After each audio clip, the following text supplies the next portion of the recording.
মসজিদে গিয়ে এরকম করার মানুষ আছে না? মাঝে মাঝে ইমাম সাহেবরা ধমকও দেয়। হ্যাঁ, কি করেন হুজুর? টাকা দেই না, চাকরি করেন না, বেতন দেই না। কত দিই বেতন? মাসে 50 টাকা। 50 টাকা দিয়া তার যে ধমকটা, এটা 50 লাখ টাকার উপরে। ঠিক আসতে বলেন কেন? এগুলোরে ঘাট ধরে মসজিদ থেকে বের করে দিবে। যে হোক ইমাম সাহেবকে যে ধমক দিবে, এর ঘাট ধরে মসজিদ থেকে বের করে দিবে। বেয়াদব! ইমাম সাহেবের সাথে যে বেয়াদবি করে, বেয়াদবের নামাজ ইমাম সাহেবের পিছনে হয় না। ইমাম সাহেব বয়সে আপনার চেয়ে যদি ছোট হয়, ইমাম সাহেব যদি আপনার চেয়ে বয়সে ছোট হয়, আপনার চেয়ে অর্থ সম্পদে যদি ছোট হয়, সেটাই ভিন্ন বিষয়। কিন্তু আপনি তাকে ইমামতির মুসল্লায় দাঁড় করিয়েছেন, যেমন মনে চায় তেমন কথা আপনি তার সাথে বলতে পারবেন না। আপনার বুঝতে হবে লোকটা কে, কোথায় দাঁড়িয়েছে। যেখানে দাঁড়িয়ে বিশ্বনবী মুহাম্মদ রাসূলুল্লাহ সাল্লাল্লাহু আলাইহি ওয়াসাল্লাম সালাত আদায় করতেন, নবী ছিলেন ইমাম। এই ইমামতির মুসল্লায় আপনি যাকে দাঁড় করিয়ে দিয়েছেন, আপনি তার সাথে শ্রদ্ধার সহিত কথা বলুন, সম্মানের সহিত কথা বলুন। বেয়াদবি করবেন না। বেয়াদবি করলে ইমাম সাহেবের পিছনে ইক্তেদা করা আপনার জন্য জায়েজ হবে না। কথাটা কি হার্ট হয়ে গেল কিনা?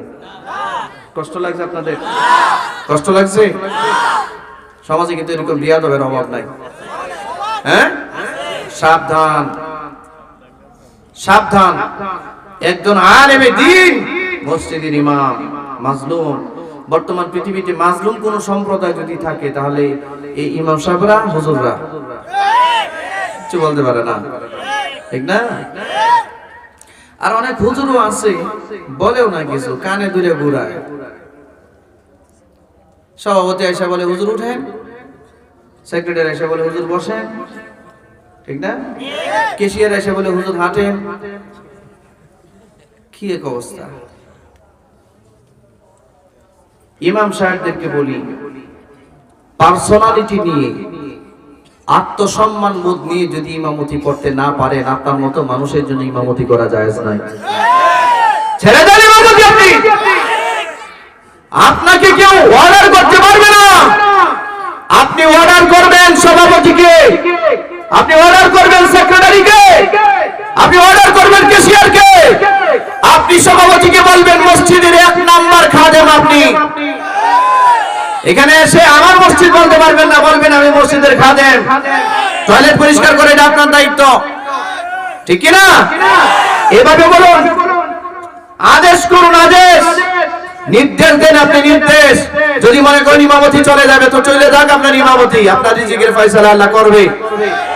আপনি এভাবে একটা বক্তব্য দিয়ে যান, পরবর্তীতে যিনি ইমাম সাহেব আসবে বাদশার আলোতে থাকবে, বাদশার মতো। আর না হয় এই গোলামের জিন্দি সারা জীবন থেকেই যাবে, ঠিক কি না? কথা কি বুঝতে পেরেছেন?